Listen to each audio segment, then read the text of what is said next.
Assalamualaikum warahmatullahi wabarakatuh.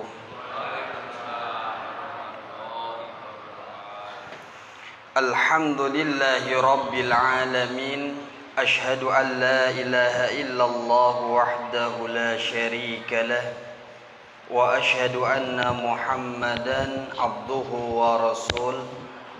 Allahumma salli ala Muhammad wa ala ali Muhammad wa ashabihi ajma'in, amma ba'du. Sehat ibu bapak? Mari kita awali kajian malam hari ini dengan membaca basmalah. Bismillahirrahmanirrahim. Sudah jam 8 kurang 15. Pengajiannya sampai jam berapa? Setengah 9 ya. Ikan sepat, ikan gabus ya. Makin cepat makin bagus. Lah ngantuk ya bu. Temanya adalah babat tanah Jawa. Ibu bapak, ini gambar apa nggih? Sudah makan siang, makan malam tuh nggih. Kalau kita makan nasi, kemudian kita membayangkan bagaimana perjalanan nasi ini bisa sampai di meja kita, maka kita akan lebih bisa menghargai nasi ini. Kita akan lebih banyak bersyukur karena perjalanan yang dilalui oleh nasi ini sampai ke meja kita begitu berat, sulit dan penuh pengorbanan. Betul apa betul? Begitu juga ketika ibu dan bapak tahu sejarah bagaimana Islam yang turunnya di Jazirah Arab kemudian bisa sampai di Nusantara Indonesia ini, jenengan akan lebih banyak bersyukur kepada Allah, lebih banyak menghargai para ulama yang sudah berjuang membawa Islam ke Indonesia.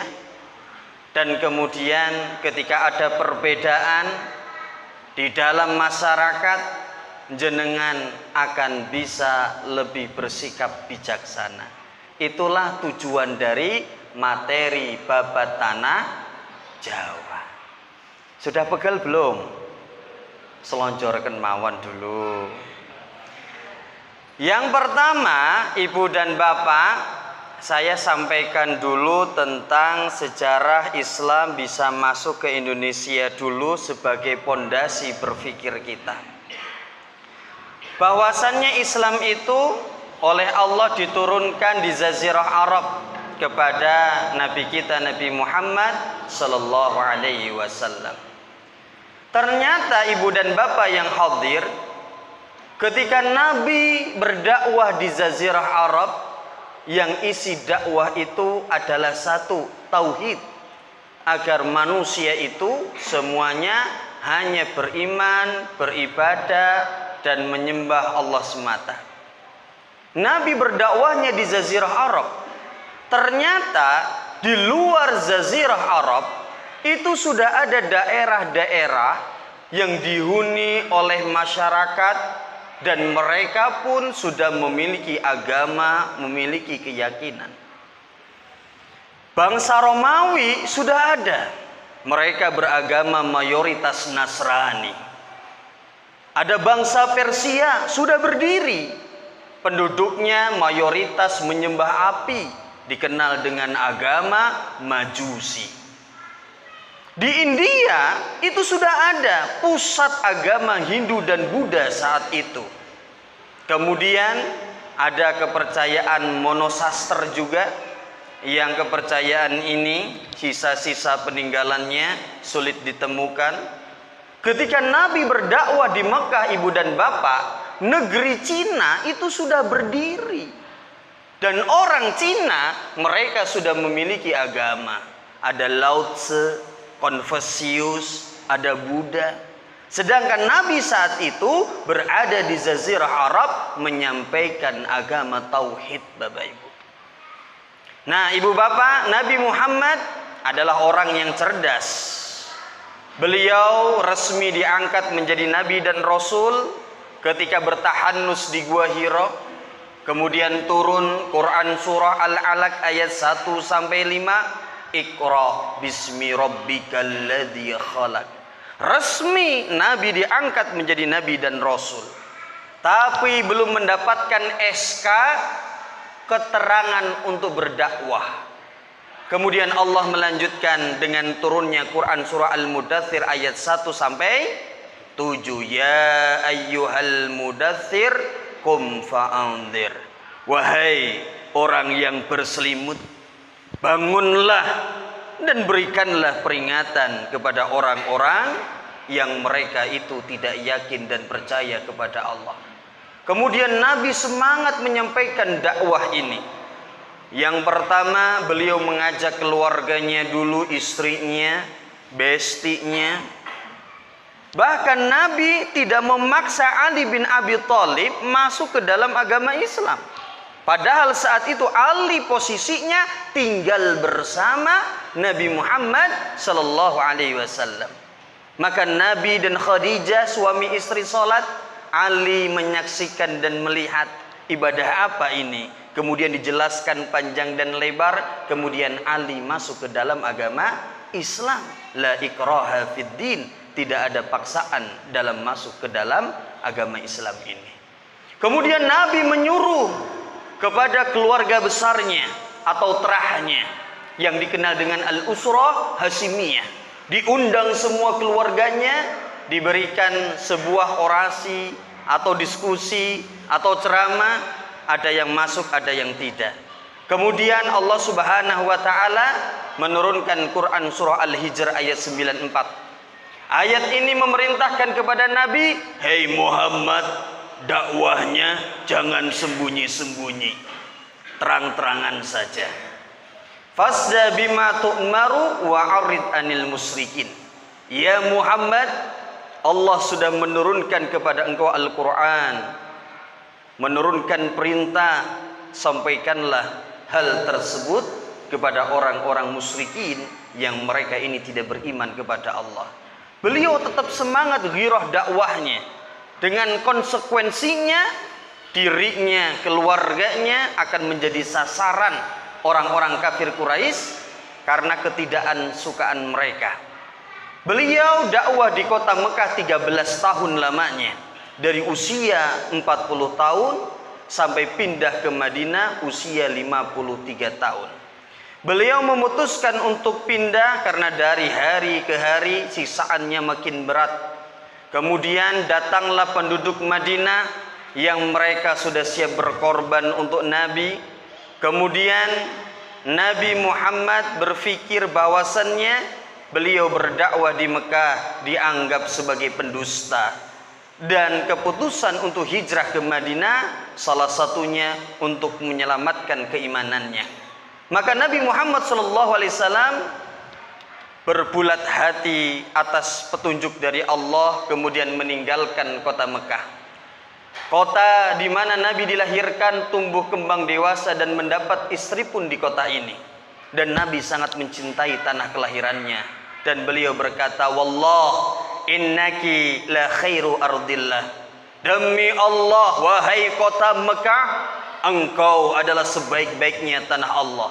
Wa ahabbu ardillah ilallah, dan engkau adalah tanah yang dicintai oleh Allah. Walaula anni ukhristu minki, seandainya umatku tidak mengusir aku dari kota ini, ma kharajtu, maka aku tidak akan meninggalkan kota Mekah. Maka Nabi Muhammad SAW kemudian dakwah di kota Madinah. Ketika sampai di sana, beliau mempersaudarakan kaum Muhajirin dan Ansor. Kemudian membangun Masjid Nabawi sebagai pusat pemerintahan Islamic Center saat itu. Dan membuat aturan perundang-undangan kepemerintahan agar orang-orang yang hidup di Madinah saling berdampingan, hidup rukun. Karena ketika Nabi di Madinah tidak semuanya beragama Islam, masih ada Nasrani, Yahudi yang menyembah patung pun masih ada. Dan Nabi Muhammad wafat di Madinah di usia 63 tahun. Beliau menjadi nabi dan rasul selama 23 tahun, bisa mengubah suku-suku yang hidupnya berpindah-pindah, suku-suku yang suka membunuh, berperang, minum khamr, menjadi bangsa dan suku yang memiliki peradaban yang tinggi cuman dalam waktu 23 tahun. Makanya Nabi Muhammad itu dipuji oleh para cendekia, bukan hanya dari golongan orang-orang Islam. Orang-orang non-muslim banyak yang membaca Sirah Nabawi seperti Thomas Charlie dan sebagainya. Beliau mengatakan, sungguh saya mengagumi dengan Muhammad ini. Dia sendirian mampu mengubah suku-suku yang saling berperang, memiliki akhlak yang buruk, berubah menjadi suku-suku yang memiliki peradaban dan akhlak yang sangat tinggi, mampu merubah mereka cuman dalam waktu 2 dekade. Ketika Nabi Muhammad wafat, maka Islam tetap berjalan, ibu dan bapak. Dilanjutkan masa khulafahur rasyidin, orang-orang yang mendapatkan bimbingan dan petunjuk dari Allah Subhanahu wa taala. Ketika selesai masa khulafahur rasyidin, Islam dilanjutkan dengan dinasti Umayyah. Didirikan oleh Muawiyah bin Abi Sufyan di Damaskus, berdirinya 91 tahun.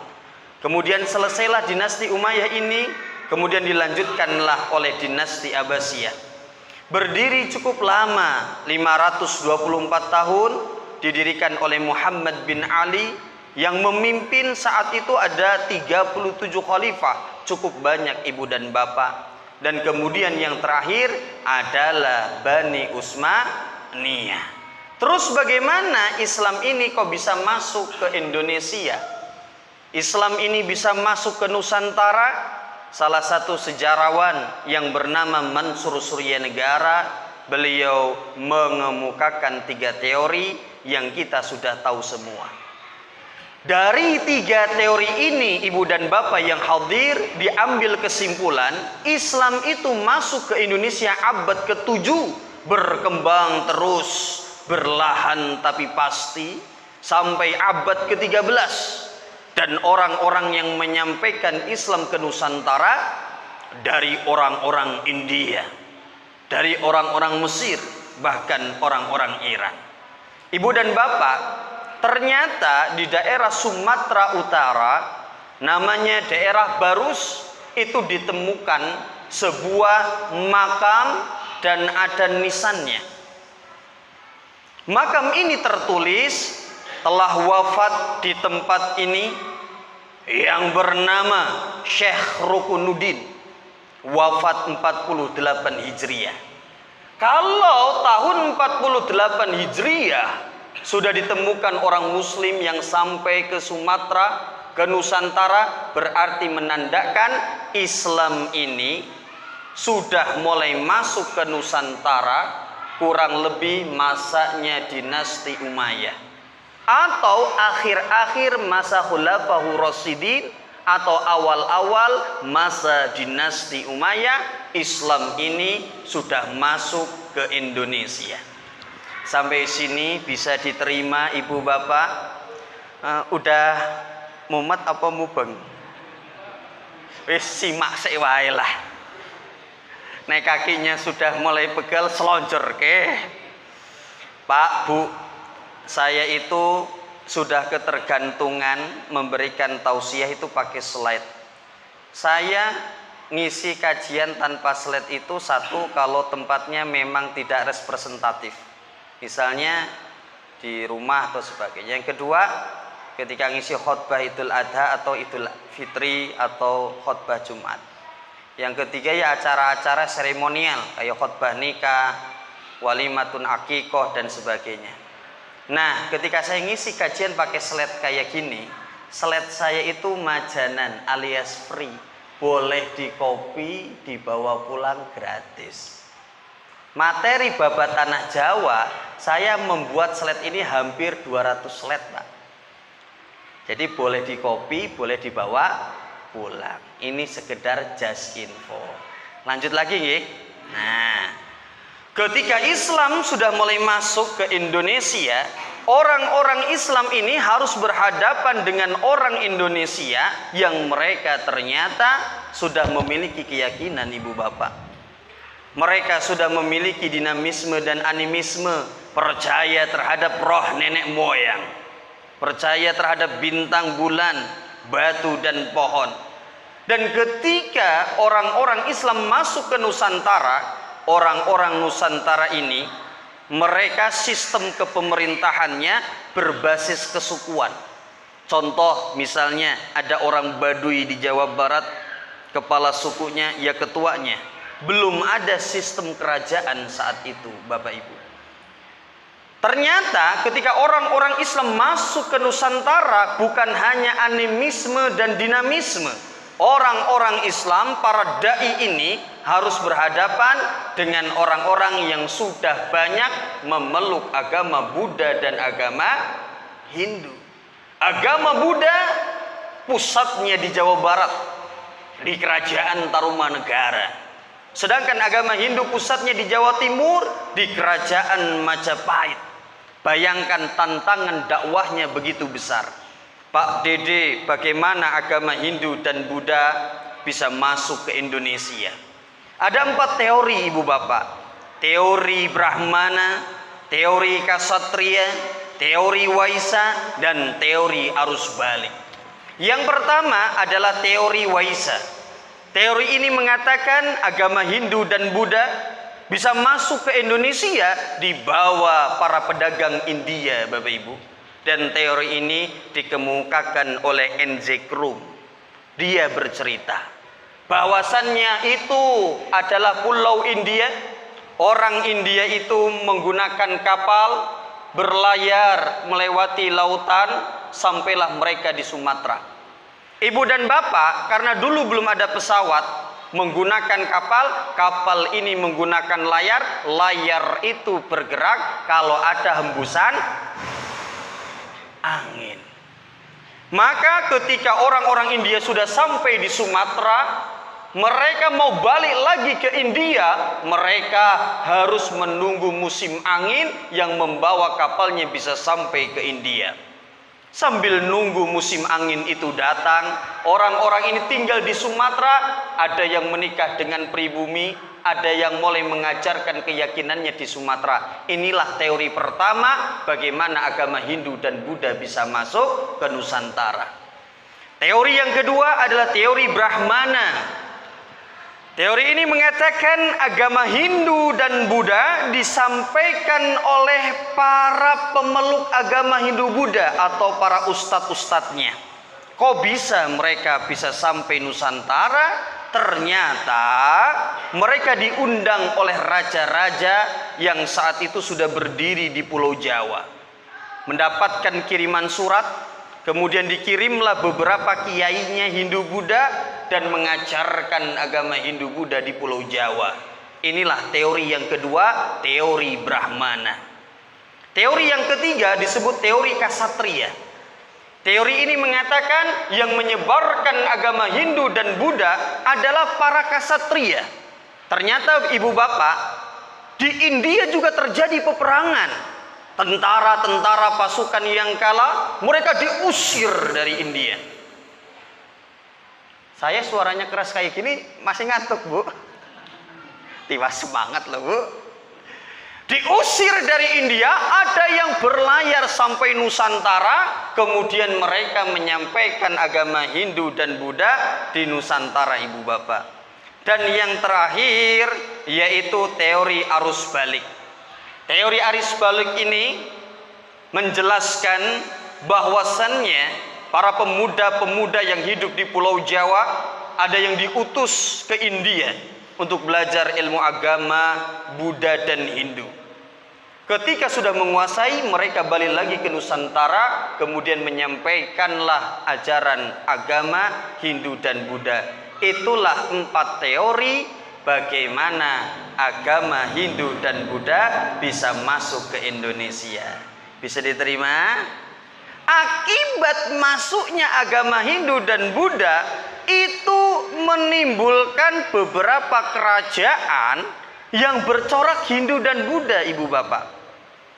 Kita lihat Yang pertama ada kerajaan Kutai di Kalimantan Timur, kerajaan Hindu-Buddha tertua di Indonesia. Kemudian ada kerajaan Hindu-Buddha Sriwijaya di Sumatera. Ada kerajaan Hindu-Buddha Tarumanegara di Bogor, adalah kerajaan Hindu-Buddha tertua di Pulau Jawa.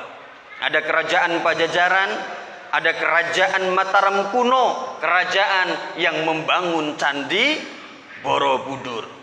Kemudian ada Kalingga, ada kerajaan Hindu Kediri, ada kerajaan Hindu Bali. Saat itu Pulau Jawa mayoritas penduduknya beragama Hindu dan Buddha. Jadi saat itu Pulau Jawa mayoritas penduduknya beragama Hindu dan Buddha, sebagian animisme dan dinamisme. Dan sekarang Indonesia 87% penduduknya mayoritas beragama Islam. Dibalik, Pak. Kok bisa, Pak? Bayangkan dibalik. Makanya ada teman saya yang dia itu berkunjung ke Myanmar. Myanmar itu posisinya di bawah India. Ketika ada orang Indonesia datang ke Myanmar, ibu bapak, itu tidak disukai. Karena orang Myanmar itu tahu sejarah bangsa Indonesia. Yang dulunya Pulau Jawa ini mayoritas agama Hindu dan Buddha, sekarang mayoritas beragama Islam. Dan kerajaan Hindu-Buddha terakhir di Pulau Jawa adalah kerajaan Majapahit.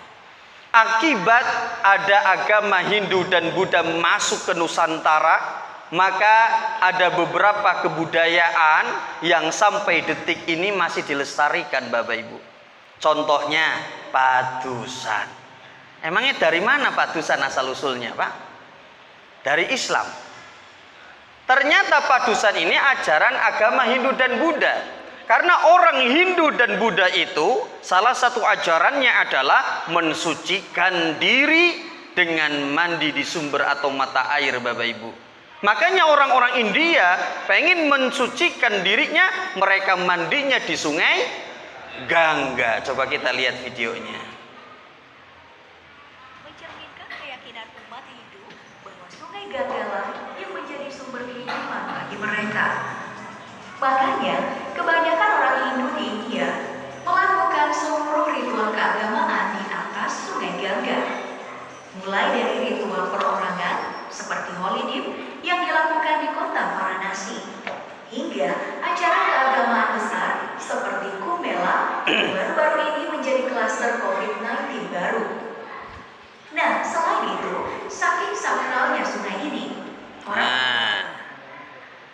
gitu Bapak Ibu. Jadi tidak ada syariatnya masuk bulan Ramadan harus mandi besar dulu, itu tidak ada. Mandi besar letaknya di 5 tempat. 1, bagi orang yang meninggal itu mandi besar dulu. Karena tidak bisa mandi dewe, maka nek isoh mandi dewe horor ya Pak. Nomor 2, orang yang baru masuk Islam. Nomor 3, bagi bapak dan ibu yang sudah menunaikan hajatnya. Ojo dijelaske, masih ada yang bujang itu. Nomor 4, orang yang setelah haid, dan yang terakhir setelah nifas. Sedangkan kita kan kadangkala kalau nggak padusan puasanya tidak sah. Sebagian orang dulu, nek sekarang wis podo ngaji kabeh. Termasuk sesajen itu peninggalan Bapak Ibu. Kemudian seni bangunan, seni rupa, seni sastra dengan adanya huruf Pallawa dan Sanskerta dan sistem kerajaan. Ini itu adopsinya dari ajaran agama Hindu dan Buddha. Lah Pak Dede, misalnya kita hidup di masyarakat, ada ritual yang berbenturan dengan pemahaman agama yang sudah kita pelajari, sikap kita bagaimana? Maka inilah dalilnya hadis riwayat At-Tirmidzi. Al-halalu ma ahallallah fi kitabihi. Kita hanya menghalalkan apa yang Allah halalkan di dalam Al-Quran.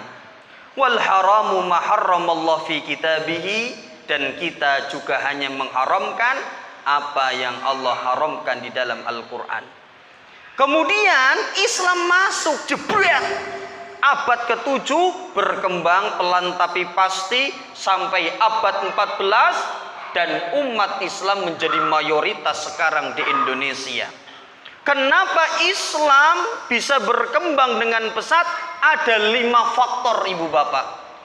Yang pertama, karena orang Indonesia orangnya ramah-ramah, terbuka.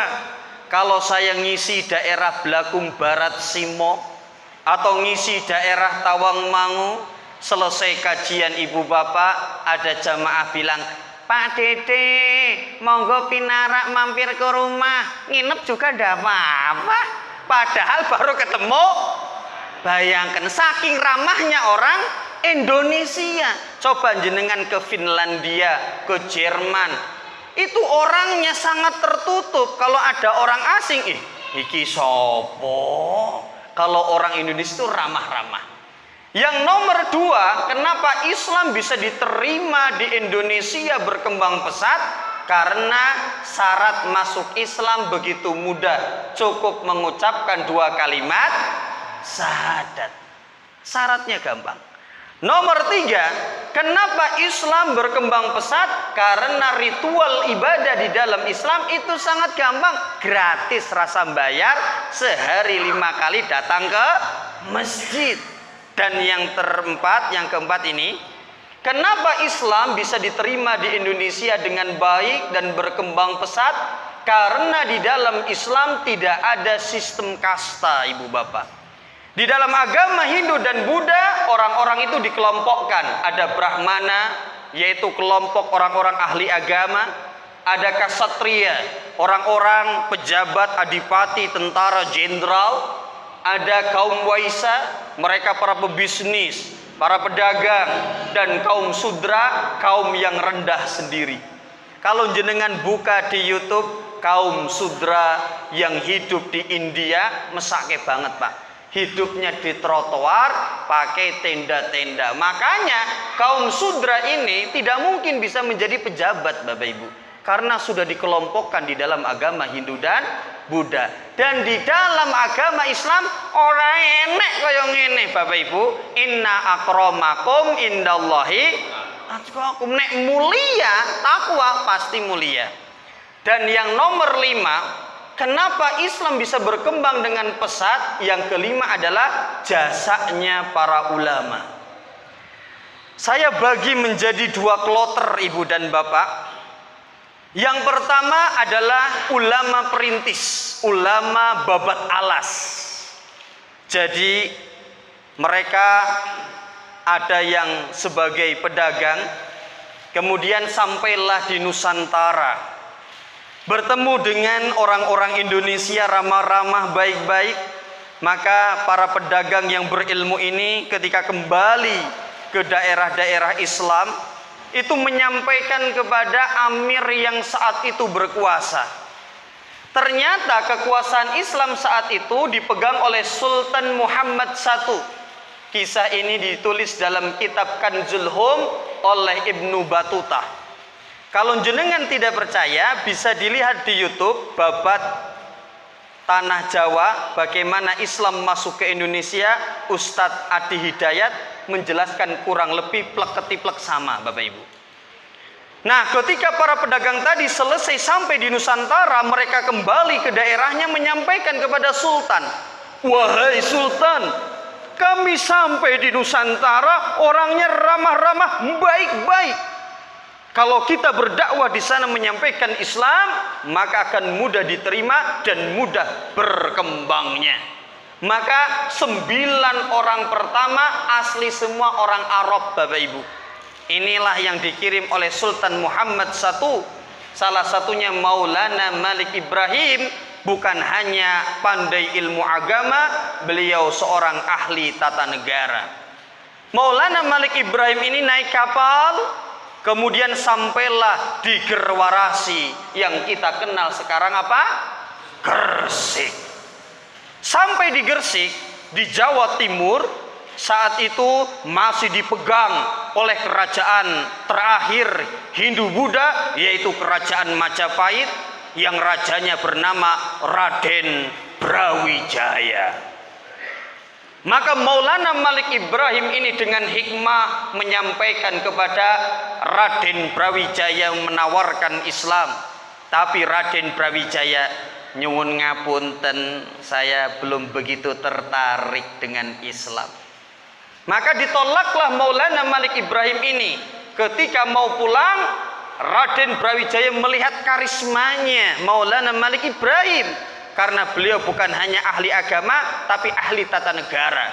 Makanya Maulana Malik Ibrahim diberikan wewenang untuk mengurusi daerah pesisir Gresik.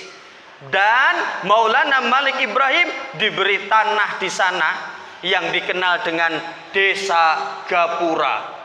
Dan mendirikan pondok di sana, lahirlah di sana beberapa ulama-ulama besar.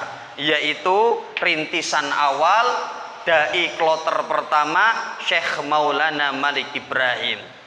Kalau di Sumatera ada Abdullah Arif, kalau di Pulau Jawa ada Maulana Malik Ibrahim. Ini sesi pertama ulama babat alas, Bapak Ibu, ulama perintis. Kita masuk sesi 2. Ternyata sesi 2 atau jilid 2 adalah ulama-ulama penerus dari ulama yang pertama tadi. Ketika ada yang meninggal karena faktor usia, sakit dan sebagainya, dilanjutkanlah ada yang sebagian dari pribumi. Salah satunya yang nomor 2, yaitu ibu dan bapak Sunan Ampel ini. Ini sudah generasi ketiga. Nah ibu bapak, yang kedua adalah Sunan Ampel atau Ali Rahmatullah atau dikenal dengan Raden Rahmat. Siapa Sunan Ampel ini? Beliau ini adalah anaknya Syekh Ibrahim yang pakai baju hijau. Dia adalah seorang ulama dari Uzbekistan, kemudian merantau sampai negeri Champa dekat Kamboja. Raja Champa ini ditawari Islam, kemudian masuk Islam. Kemudian Syekh Ibrahim dinikahkan dengan salah satu putri kerajaan. Dari pernikahan tersebut Syekh Ibrahim memiliki 2 anak, namanya Ali Rahmatullah dan Ali Murtadha. Ali Rahmatullah dikenal dengan Raden Rahmat. Ketika sukses berdakwah di Champa, Syekh Ibrahim melanjutkan perjalanan naik kapal.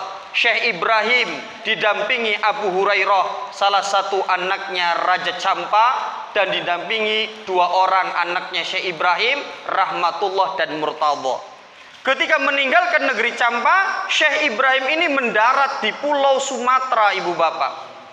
Ketika sampai di Palembang, saat itu raja yang memimpin adalah Arya Damar. Ketika ditawari Islam, Arya Damar kemudian mau masuk Islam.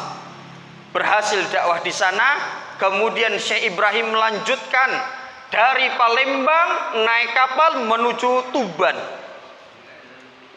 Dari Palembang sampailah ke Tuban. Kenapa?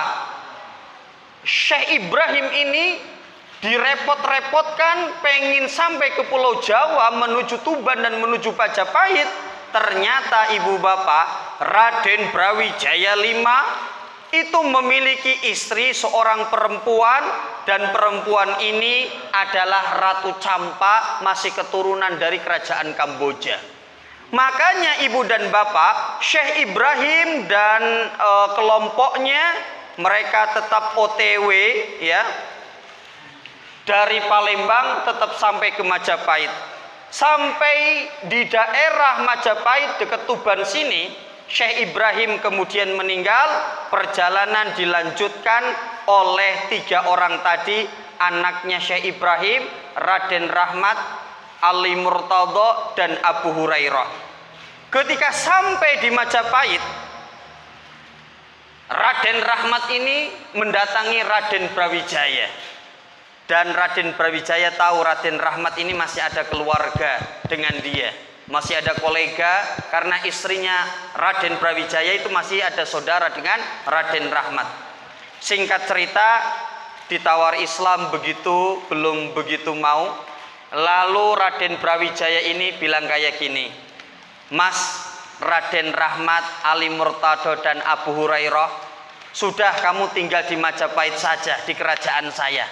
Ojo mulih neh, karena saya mendapatkan informasi bahwasannya kerajaan Champa diserang oleh bangsa Vietnam. Jadi dijajah. Jadi percuma kalau kamu balik ke kampung halaman, kamu udah tidak punya kampung halaman itu. Wis, tinggal saja di Pulau Jawa.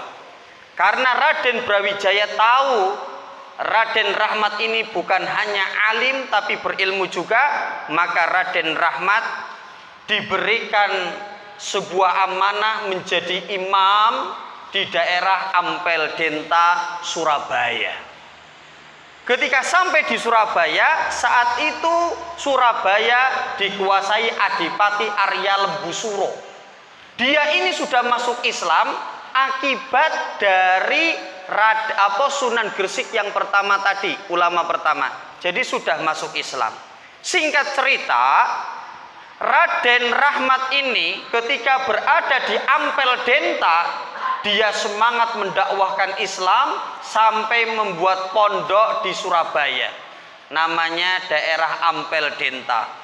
Dari pondok itu lahirlah ulama-ulama besar, ada Sunan Giri, Sunan Bonang, Sunan Derajat dan sebagainya. Kalau kita lihat di dalam sejarah, hampir semua para wali punya usut sanad keilmuannya rata-rata alumnus Ampel Denta yang didirikan Raden Rahmat, Bapak Ibu. Coba kita lihat. Ada Sunan Giri, dia ini muridnya Sunan Ampel. Termasuk Sunan Bonang, dia anaknya Sunan Ampel.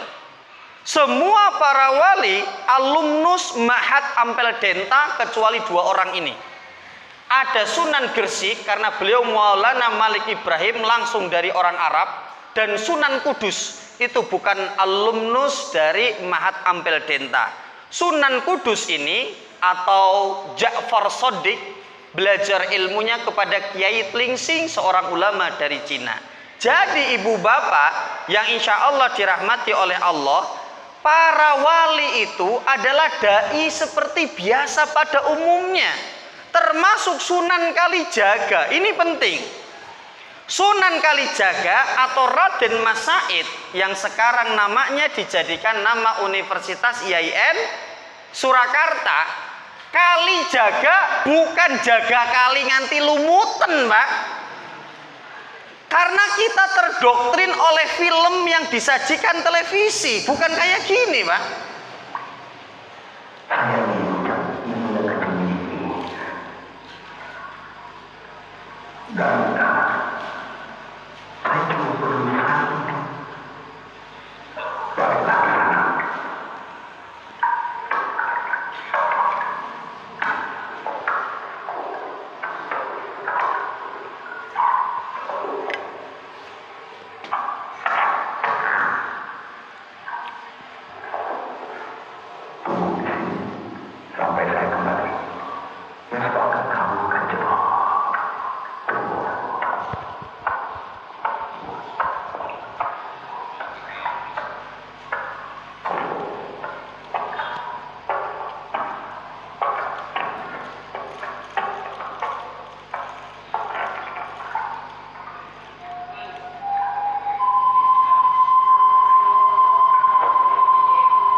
Enggak gitu konsepnya. Ternyata Kalijaga itu nama daerah di Cirebon.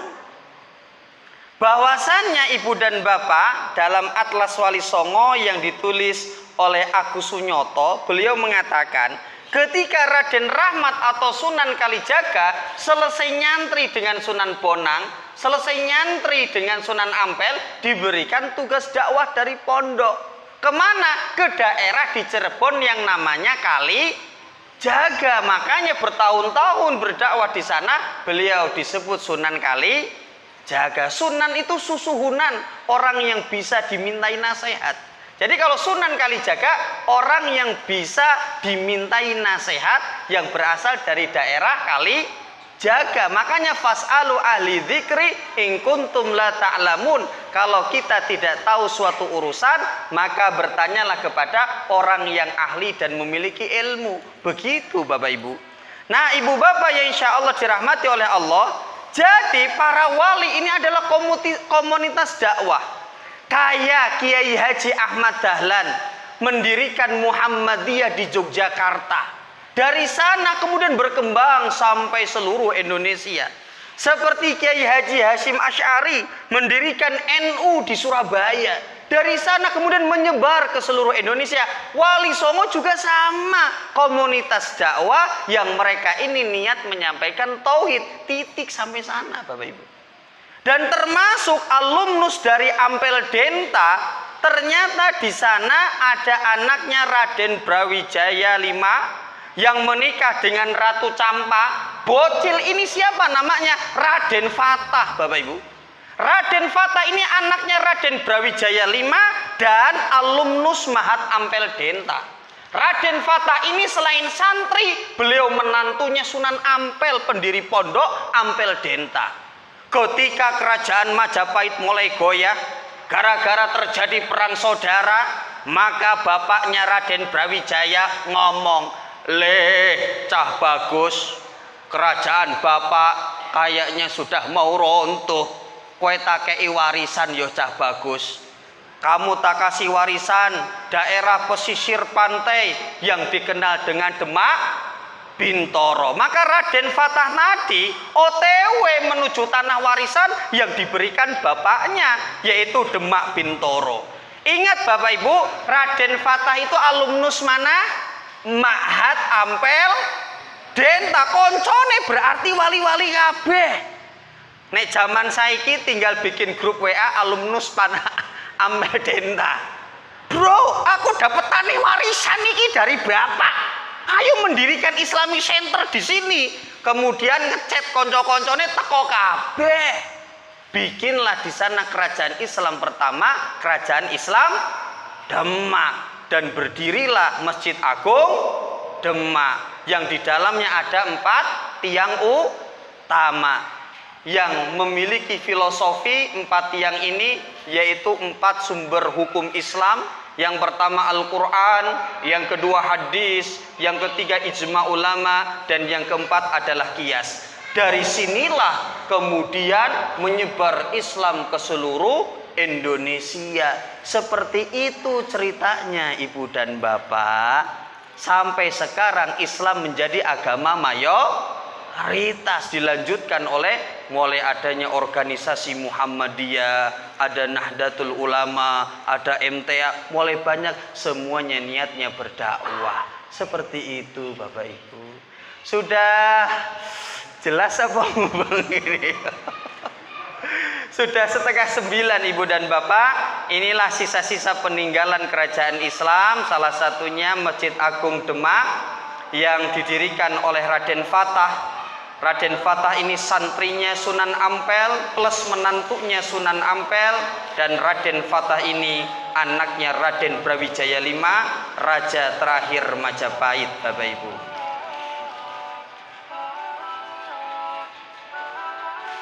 Alhamdulillahirabbil alamin. Itulah sedikit kisah bagaimana Islam bisa sampai ke Indonesia Nusantara dengan berbagai luka-likunya. Semoga dengan materi yang sedikit ini kita bisa lebih banyak bersyukur karena sudah mendapatkan nikmat Islam.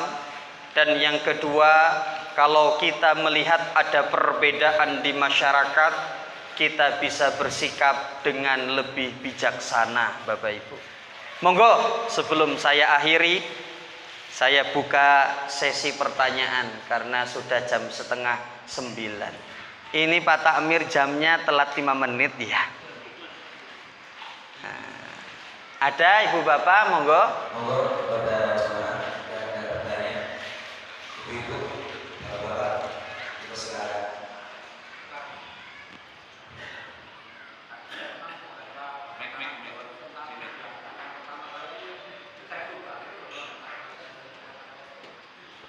Syekh Subakir, wah terkenal sekali beliau ya. Saya sengaja nggak nyinggung itu Bapak Ibu, karena di dalamnya terlalu banyak kisah-kisah mistis Bapak Ibu.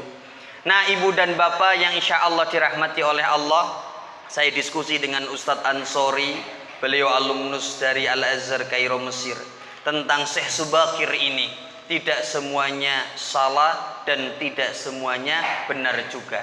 Tapi kalau Syekh Subakir saya angkat, akan menimbulkan kebingungan untuk masyarakat yang baru tahu tentang materi babat tanah Jawa. Makanya literasi yang saya sampaikan yang jelas alur tujuannya. Karena Syekh Subakir ini saya baca terlalu banyak kisah-kisah yang mistik di luar akal nalarnya manusia. Begitu Ustadz. Jadi Ibu dan Bapak, saya hanya menyampaikan materi-materi yang literasinya jelas saja. Masalah Syekh Subakir mungkin lain kali kita bahas nggih. Saya tidak bisa banyak membahasnya karena takut nanti malahan menimbulkan subat gitu, dengan malahan ini. Ada lagi Ibu Bapak? Monggo yang lain. Dari ibu-ibu mungkin. Sampun. Oh nggih monggo.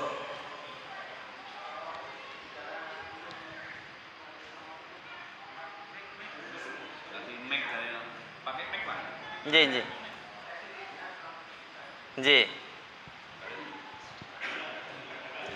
Nggih, Bapak Ibu, tentang Syekh Siti Jenar nggih.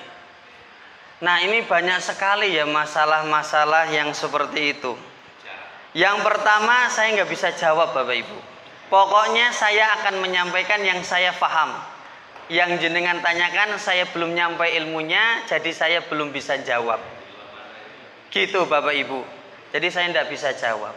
Saya jujur saja daripada sok-sok mudeng-mudengan dan menyampaikan informasi yang setengah-setengah. Intinya Ibu dan Bapak, sanad keilmuan dari Rasulullah itu sangat jelas, apalagi belajar di era modern seperti ini. Jadi misalnya ada suatu syariat ternyata tidak sesuai dengan apa yang dibawakan oleh Allah dan Rasulnya, lebih baik kita hindari. Kenapa? Waktu hidup kita di dunia ini sangat terbatas, antara 60 sampai 70 tahun, dan kerjaan kita itu sangat banyak. Al-wajibatu aktsaru minal awqat. Kewajiban yang harus kita tunaikan sangat banyak dan waktu kita sangat terbatas. Makanya saya mendapatkan nasihat dari asatid zaman dahulu, lebih baik kita mempelajari sesuatu yang bermanfaat dan sudah jelas-jelas ini kebenarannya gitu loh, daripada kita habiskan waktu yang sulit direka-reka. Tapi boleh kalau kita misalnya mau mengkaji agar kita tahu perkara yang salah dan mampu menghindarinya juga tidak masalah. Karena saya belum bisa jawab, saya sampaikan ke Bapak masalah Syekh Siti Jenar, saya belum bisa jawab gitu. Sampun? Nggih, sudah ngantuk ya? Oh gitu ya. Nggih, Bapak Ibu, alhamdulillahirabbil alamin, itu sedikit tentang sejarah bagaimana kehidupan di Pulau Jawa di ranah bidang keagamaan Ibu dan Bapak. Semoga kita semua yang hadir tetap dijaga oleh Allah, memiliki akidah yang lurus, ibadah yang bagus, dan istiqomah sampai akhir hayat Bapak Ibu. Saya akhiri wa akhiru da'wana anilhamdulillahi rabbil alamin. Assalamualaikum warahmatullahi wabarakatuh.